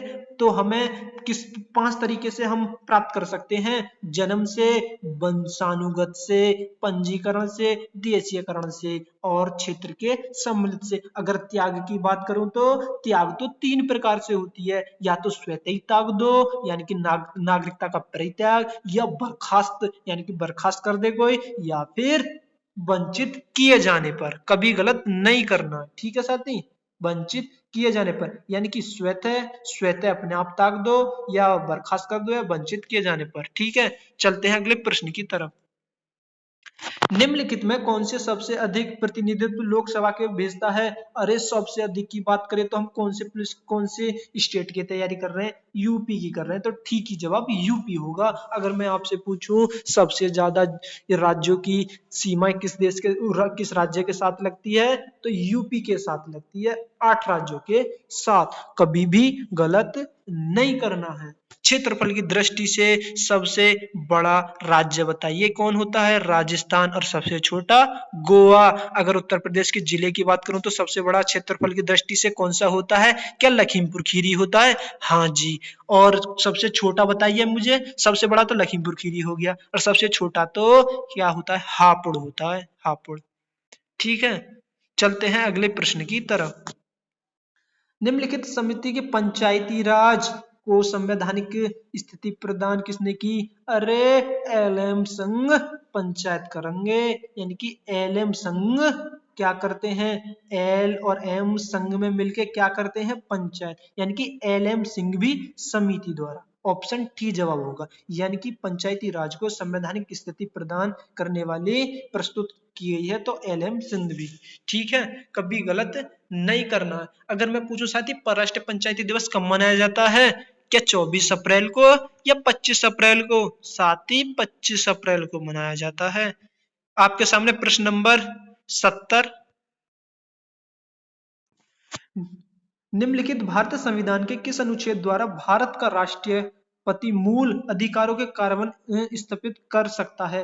यानी कि आर्टिकल 20 और 21, यानी कि इसको स्वतः ये रहेंगे, और बाकी हमारे मौलिक अधिकार वो हट जाएंगे। कौन सा होगा? इस प्रश्न का ठीक जवाब होगा ऑप्शन सी, यानी कि आर्टिकल 359। आर्टिकल दिया कि अनुच्छेद 252 की बात करो, 352 की बात करो, तो इसमें तो वित्तीयापातकाल होता है। क्या होता है? वित्तीयापातकाल, जो कि 44वां संविधान संशोधन सन 1978 के तहत जोड़ा गया। ठीक है साथी। और 56 की बात करो तो राष्ट्रपति शासन। ठीक है, राष्ट्रीय आपातकाल, सॉरी, राष्ट्रपति शासन, राष्ट्रीय आपातकाल, वित्तीयापातकाल, वित्तीयापातकाल, वित्तीयापातकाल होगा, यानी कि राष्ट्र। देखो साथी, मैं दोबारा कर बताऊं, उन आर्टिकल, देखो मैं दोबारा कर, ये 352 की बात करें तो राष्ट्रीय आपातकाल, इसकी बात करें तो 56 की तो राष्ट्रपति शासन, अगर 60 की बात करें तो वित्तीयापातकाल, जो कि अभी तक नहीं लगा है। ठीक है। निम्नलिखित में कौन सा फूल नर का हिस्सा है? नर यानी कि आदमी, तो आदमी को हम क्या बोलते हैं? पुष्प, यानी कि पुरुष बोलते हैं, यानी कि पुरुष, पुष्प, पुष्प, पुष्प योनि नहीं, साथ ही पुंकेसर होगा। ऑप्शन डी होगा, यानी कि पुंकेसर, योनि तो साथ ही नहीं होगा। चलते हैं अगले प्रश्न की तरफ। कॉर्निया के पीछे एक गहरे रंग की पेशीय संरचना होती है। क्या प्यूपिल होती है, क्या दृष्टिपटल होती है, या परितारिका होती है, या लेंस होती है? तो ठीक जवाब होगा साथी, क्या होगा? यानी कि आइरिस होती है, आइरिस। तो ठीक जवाब क्या है? यानी कि परितारिका। मुझे बताइए, यानी कि कॉर्निया, यानी कि कॉर्निया, यानी कि मानव नेत्र को दान किया जाता है क्या? कॉर्निया को किया जाता है, हाँ जी, कॉर्निया को ही किया जाता है, बिल्कुल सही बात है। प्यूपिल की बात बताएं, प्यूपिल यानी कि प्यूपिल क्या होता है? प्यूपिल तो साथी ये तो वो होता है जो कॉर्निया के माध्यम से प्रकाश आता है उसको नियंत्रण करता है, यानी कि प्रकाश का नियंत्रण करने किसका काम है? प्यूपिल का। और प्रकाश जो ऐसे आएगा तो कहाँ से पास होकर जाएगा? ये जाएगा कॉर्निया के पास। ठीक है, कॉर्निया के पास जाएगा। अगर मैं आपको रेटिना की बात बता दूं, यानी कि दृष्टिपटल की बात बता दूं, ये तो साथी नेत्र गोलक जो होता है इसके पीछे पाया जाता है। कहाँ? पीछे पाया जाता है। ठीक है, कभी गलत नहीं करना है साथी। चलते हैं अगले प्रश्न की तरफ। भूकंप के दौरान कंपन को मापने के लिए किस यंत्र का प्रयोग किया जाता है? रिएक्टर मापक्रम। कंपन पूछ रहा है साथी, तीव्रता नहीं पूछ रहा कि सोचो रिएक्टर पढ़ रखा है रिएक्टर लगा दो, नहीं। रिएक्टर पे स्केल तो तीव्रता को मापने का काम करता है, तीव्रता, जो कि इसमें कितने अंक आते हैं? 1 से 10 तक। मतलब इनसे अंकों की क्या होती है? 1 से 10 तक के अंक संख्याओं तक का। और मर्केली मापक्रम ये भी भूकंप की तीव्रता को मापता है, लेकिन ये 1 से 12 संख्याओं तक का मापक्रम है। सिस्मोग्राफ होगा इस प्रश्न का ठीक जवाब। ऑप्शन सी क्या होगा? सिस्मोग्राफ। ठीक है, कभी गलत नहीं करना। चलते हैं अगले प्रश्न की तरफ। ओ ये धुंधला आ गया, एडजस्ट करना साथी। निम्नलिखित में से विटामिन सी का सर्वाधिक प्रचुर मात्रा होती है? क्या सोया दूध में? नहीं। क्या सेब में? नहीं। क्या गाजर में? गाजर में तो साथी विटामिन ए पाया जाता है। तो ठीक जवाब इस प्रश्न का ठीक होगा आंवला। कौन सा होगा? आंवला। ठीक है साथी, कौन सा? आंवला होगा। चलते हैं अगले प्रश्न की तरफ। प्रश्न नंबर लास्ट साथ ही इसका जवाब आप कमेंट बॉक्स में बताएंगे। चलो मैं ही बता देता हूँ कमेंट बॉक्स में, क्या मैं ही बता दूं। समुद्री जल में कौन सा खनिज लवण मात्रा में घुला होता है? कौन सा घुला होता है? कैल्शियम सल्फेट, कैल्शियम क्लोराइड, का कैल्शियम कार्बोनेट? नहीं ये होगा, नहीं ये होगा, नहीं होगा, तो कौन सा होगा? यानी कि सोडियम क्लोराइड, यानी कि कौन सा? NaCl। क्या होगा? NaCl। साथ ही आपका होमवर्क है, यानी कि मुझे Na यानी कि सोडियम का परमाणु क्रमांक बताइए कितना हुआ। ये आपका होमवर्क है, सोडियम का परमाणु क्रमांक कितना होता है। साथ ही आज थोड़ी वीडियो ज्यादा लंबी चली गई, कोई नहीं।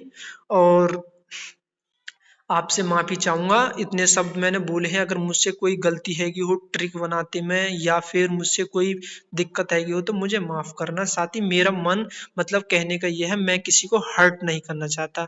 भैया मैं आपको बता दूं, ये फिर से अंकित सर जी का प्रैक्टिस सेट, जो कि एक प्रैक्टिस सेट में 15 प्रैक्टिस सेट है। आज मैंने 17वां, उस 17वां को 7वां प्रैक्टिस सेट लगाया है। आपको विश्वास नहीं हो रहा हो तो आप देख लें। मेरा मेरा उद्देश्य किसी को बेवकूफ बनाना नहीं है। मैं तो बस इससे ये मेरा भी रिवीजन हो रहा, मैं भी कर रहा हूँ और वीडियो बना रहा हूँ और आप भी देख रहे हैं। अगर जिस किसी को भी ऐसा लग रहा है ना ये भैया तो बेवकूफ बना रहा है, तो साथ ही प्लीज आप है नहीं वीडियो मत देखें, आप बिल्कुल मत देखना। और मैं आपसे फिर से बता दूं, अगर आप चैनल पर नए हो तो चैनल को सब्सक्राइब कर लो। साथ ही अगर वीडियो अच्छी लगे तो लाइक करें, और नहीं लगे तो मत करना। और हाँ, इस होमवर्क में जरूर बताना कि NaCl का परमाणु क्रमांक कितना होता है। ठीक है साथी, चलते हैं। जय हिंद, जय Bharat, take care, bye bye. मैं आपको एक बार वो दिखा देता हूँ इसकी आंसर की। ओ मैथ के आगे तो मैथ के साथ ही ये रही, इसको एक बार देख लेना, मैं दिखा देता हूँ आराम आराम से। ठीक है साथी, ये रहो। अगर आपको किसी प्रश्न में डाउट लग रहा हो तो ये इसकी आंसर शीट है, ये देख लेना। अगर किसी भाई को मैथ में सवाल करने हो तो ये रहा मैथ का, ये 77वां, ये 78वां, ये 79वां और ये 80वां। ठीक है साथी, जय हिंद, जय Bharat, take care, bye bye, love you, see you. कल मिलते हैं, ठीक है, अगले प्रैक्टिस सेट के साथ।